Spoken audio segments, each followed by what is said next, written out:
ఆనందం ఫోటోల్లో కనిపించాలి.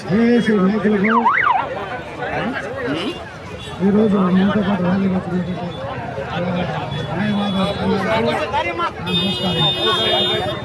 ఈరోజు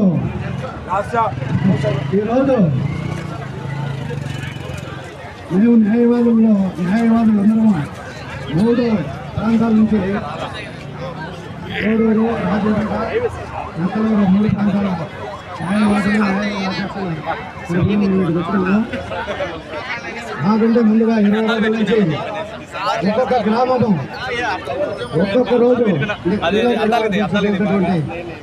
మిత్రులందరికీ ఈరోజు చేస్తున్నటువంటి ఊట్కూరు గ్రామవాసులకు, జేఏసీ నాయకులకు, తెలుగుదేశం పార్టీ ప్రెసిడెంట్లకు అందరికీ నేను ధన్యవాదాలు తెలుపుతున్నాను.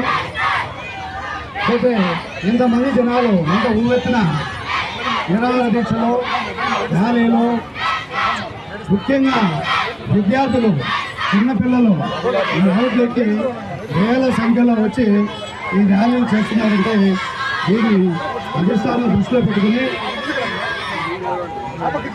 చంద్రబాబు నాయుడు గారు, లోకేష్ గారు వీటిని ప్రత్యేకంగా పరిశీలించి అన్నమయ్య జిల్లాను రాజంపేటగా వెంటనే ప్రకటించాలని అందరి తరఫున మా భారతదేశం తరఫున